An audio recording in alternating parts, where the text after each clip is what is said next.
When humans finally joined the war, they won in just 5 hours. The words flashed across every news terminal in the galaxy. Footage of Admiral Marcus Steele's decisive strategy, destroying the Zanari flagship, played on repeat. Humans, the newcomers to galactic warfare, had accomplished what seasoned coalition species couldn't in centuries of fighting. They called us the saviors of the galaxy, Admiral Steele muttered, shutting off the memorial broadcast. If only they knew how wrong they were.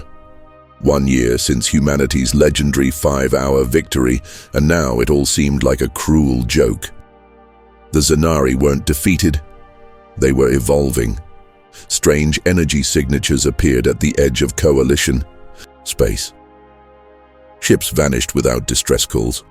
Fragments of advanced Zanari technology materialized where they shouldn't exist. The 5-hour victory had only been the beginning of something far worse. "This can't be happening," Captain Sarah Connor muttered, staring at the holographic display on the bridge of the Aegis. The ship once represented humanity's triumph.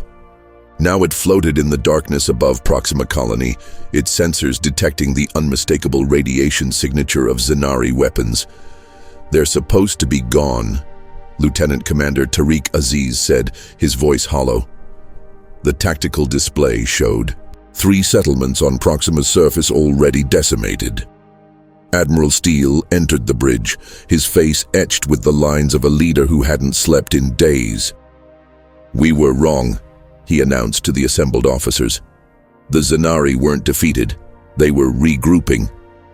The room fell silent as the tactical display updated, showing a massive energy surge at the edge of the system. "That's not possible," Hayes whispered. But it was. The Wrath of Kor, the Zanari flagship they'd destroyed a year ago, emerged from the darkness of space, its hull gleaming with new modifications and weapons unlike anything they'd seen before. "How many dead at Proxima?" Steele asked, his voice steady despite the shock. 8,000, sir. They hit without warning." Steele's eyes narrowed. "Then we hit back harder. Prepare all ships. We end this today." The coalition fleet assembled with remarkable speed. But something had changed in the year since their victory. The seamless cooperation that had defined their success against the Zanari had frayed. Representatives from a dozen species argued over tactics while their ships maintained formation around the Aegis. "The Zanari are using temporal displacement technology," explained Science Officer Lin, pointing to the strange readings around the Wrath of Kor. "That's how they've rebuilt so quickly. They're pulling resources and technology from alternate timelines." That's how they knew exactly where to strike, Connor realized. They've seen our defenses fail in other realities. The council meeting erupted into chaos. The Urali's delegate, a successor to Taris, pounded his fist on the table. "Humanity promised us victory. Instead, you've brought an even greater threat upon us." Admiral Steele remained calm. "We defeated them before. We'll do it again." "At what cost?" the Carrion representative hissed. "Half our worlds are still rebuilding from the last war." A proximity alarm blared, cutting through the argument. 3 Zanari scout ships had appeared just outside weapons range. "They're scanning us," Hayes reported. "Calculating jump coordinates." "Shoot them down," Steele ordered. The Aegis's weapons fired, but the Zanari ships evaded with impossible precision, as if they knew exactly where the shots would land before they were fired. "They're learning from future defeats," Connor whispered. "How do we fight an enemy that knows our every move before we make it?" The answer came from an unexpected source. A small transport ship requested emergency docking clearance. Its lone passenger was escorted to the bridge under heavy guard, a Zanari defector. "I am Varric," the tall, angular alien announced. "Former quantum engineer for the Dominion, and I know how to stop what's coming." Steele circled the Zanari carefully. "Why would you help us?" "Because this is not war," Varric replied, his multifaceted eyes reflecting the stars. "What Supreme Commander Zalor plans is extinction," He's not trying to conquer the galaxy anymore. He wants to erase it and replace it with one where the Zanari reign supreme. Varric explained that Zelor had discovered ancient technology buried deep within Zenthia, technology that could collapse entire timelines and merge them.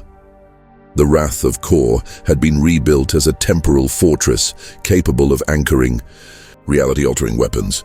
They have one vulnerability, Varric continued. The core matrix that powers their temporal technology. Destroy it, and their advantage collapses. Where is this core matrix? Connor asked. Varric's expression darkened. At the heart of Zenthia, the planet you thought you conquered. Intelligence confirmed Varric's claims. Scans showed Zenthia was now surrounded by a temporal field that accelerated time within its boundaries. The Zanari had rebuilt their civilization in what felt to them like centuries, while only a year passed for the rest of the galaxy. Steele formulated a daring plan. A small strike team would use stealth technology to penetrate Zenthia's defenses. Meanwhile, the Coalition fleet would engage the Wrath of Kor, not to destroy it, but to distract Zelor and prevent him from realizing the true threat. I need volunteers, Steele announced. This mission has a high probability of failure. Connor stepped forward first. I'll lead the strike team. Hayes volunteered to command the fleet's main assault, while Steele coordinated from the Aegis. Aziz would modify their stealth technology to slip through the temporal distortions. As preparations accelerated, Connor assembled her team. Sergeant Petrov and Lieutenant Kim returned, joined by new specialists, a Uralis chronophysicist named Kalos and a Drari infiltration expert called Thex. Varric would guide them through Zenthia's defenses. Can we trust him? Petrov asked, eyeing the Zanari defector. We don't have a choice, Connor replied. The plan was set in motion. As the Coalition fleet jumped toward Zenthia, sensors detected a massive energy buildup from the Wrath of Kor. They're charging their main weapon, Hayes reported. Temporal cannon online. Steele's voice carried across all communication channels. All ships prepare for combat. Whatever happens, we cannot let them fire that weapon. The future of the galaxy hung in perfect balance. The Coalition fleet faced the rebuilt Zanari armada across the void of space. On the bridge of the Aegis, Admiral Steele could see the Wrath of Kor's temporal cannon glowing with unnatural energy. Fleet status, Steele demanded. All ships in position, Hayes responded. But sir, the Zanari aren't moving to engage, they're just waiting. Steele studied the tactical display with growing unease. They know we're coming. They've always known. Meanwhile, Connor's stealth ship slipped through Zenthia's outer defenses. Varric guided them through blind spots in the sensor network while Kalos manipulated their chrono-shielding to match the temporal fluctuations. We're approaching the atmosphere, Connor reported quietly. No sign they've detected us. The mission seemed to be proceeding according to plan. Too perfectly. Connor couldn't shake the feeling they were walking into a trap. Something's wrong, she whispered to Petrov. If they can see across timelines, why haven't they stopped us? Her answer came moments later as their ship suddenly lost power. Emergency lights bathed the cabin in red. We've been hit with a temporal disruptor, Kalos explained frantically. They've knocked us out of phase with normal space-time. Back at the fleet, the trap was sprung. Dozens of Zanari ships appeared behind the Coalition forces, emerging from artificial temporal rifts. We're surrounded, Hayes reported, her voice steady despite the dire situation. They were waiting for us to commit our forces.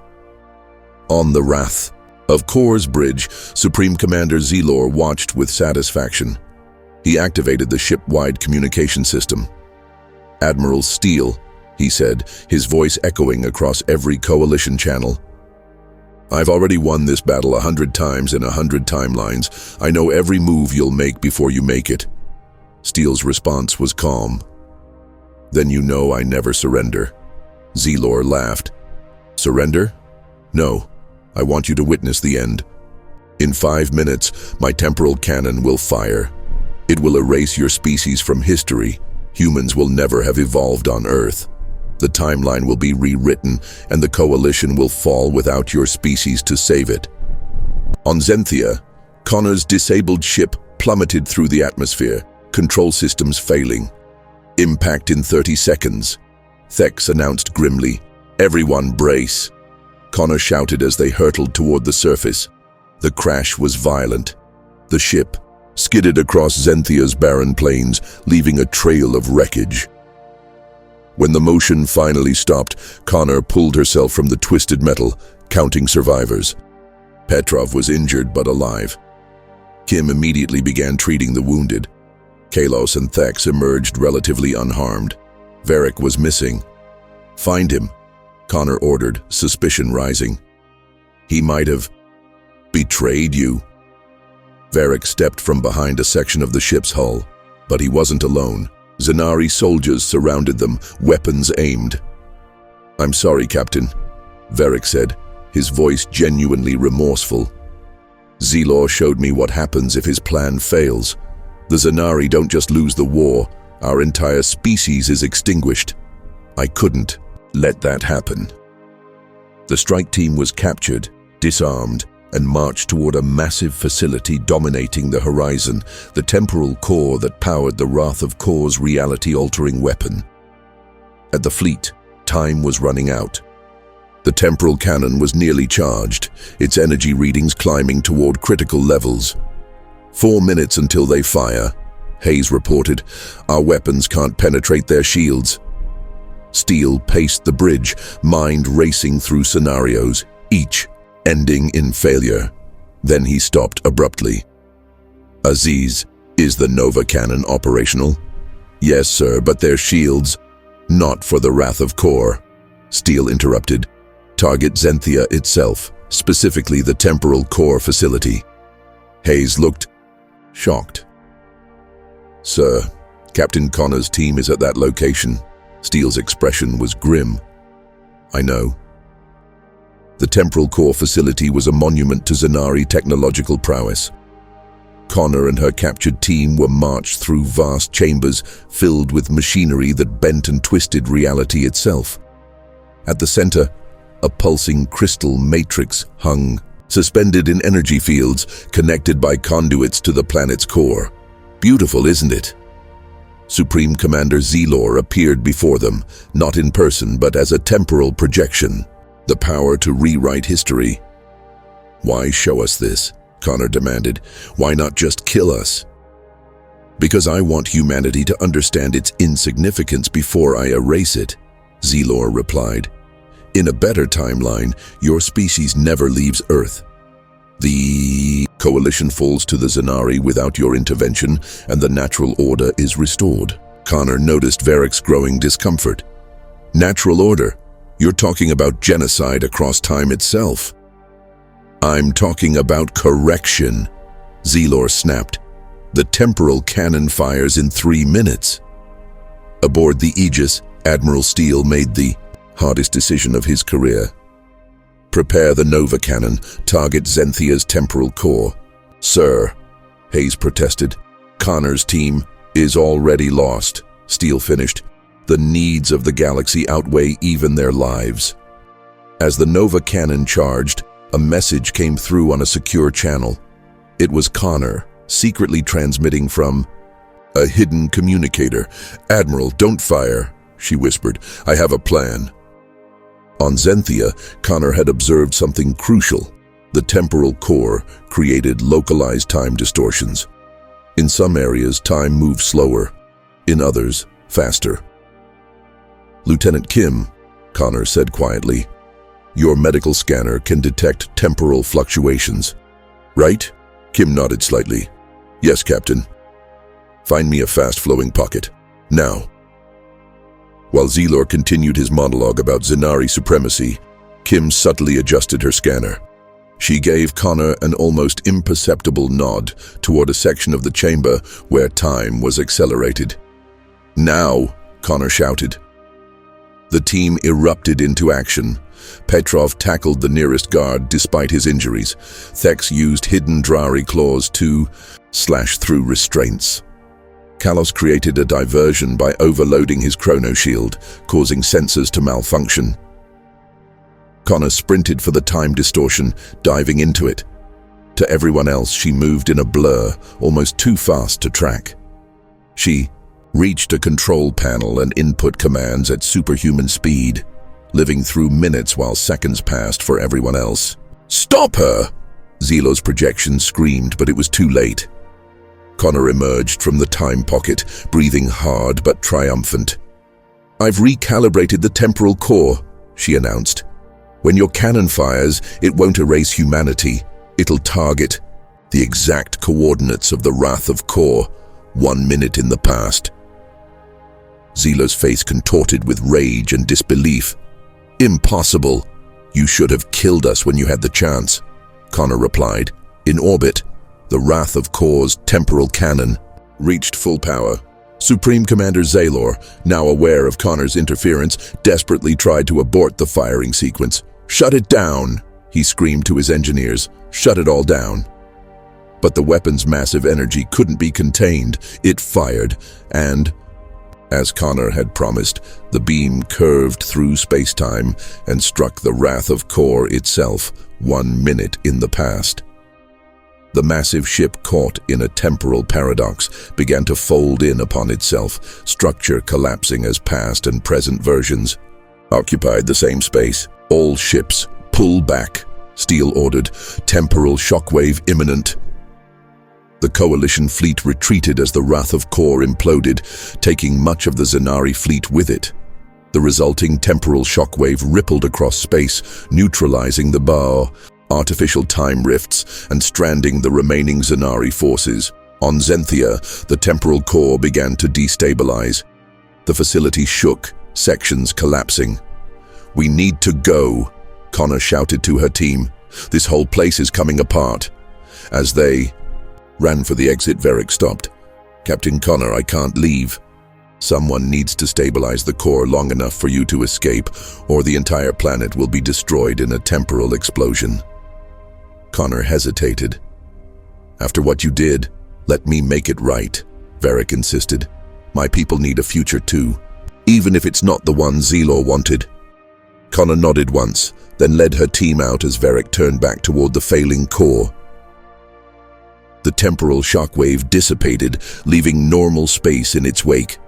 The Coalition fleet regrouped, assessing the damage. The Wrath of Core was gone, erased from reality by its own weapon.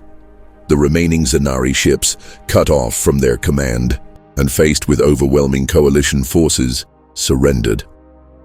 On Zenthia, Connor and her team reached the surface just as the facility collapsed inward, imploding into a singularity that quickly stabilized and then vanished.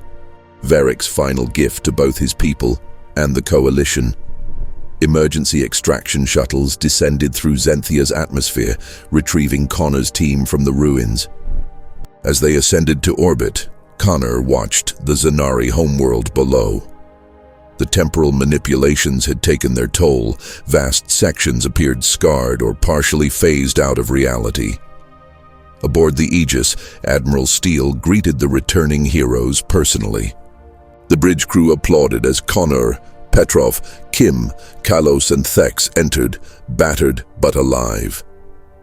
"Captain Connor," Steele said formally, then broke into a rare smile. "Sarah, you've saved us all. Again." "Not just us, sir," Connor replied. In the end, even Varric chose to preserve the timeline rather than rewrite it. In the days that followed, the Coalition began to rebuild, not just their fleets and cities, but the trust between species that had been tested by crisis. The Zenari, without Zelor's leadership and temporal advantages, sued for peace. Their civilization would survive, but never again threaten the galaxy. 1 month later, at Coalition headquarters on Aris, Admiral Steele addressed the assembled representatives. "We've faced our greatest challenge and emerged stronger. We've learned that our strength lies not in technology or weapons, but in our unity and our choices. Steele glanced at Connor, standing among the honored heroes. When humans finally joined. The war, they won in just 5 hours, but keeping the peace, that's the true test of our civilization. That's the challenge we now face together. As the assembly erupted in applause, Connor looked out at the representatives of dozens of species, once enemies, now allies. The future remained unwritten, and this time they would write it together.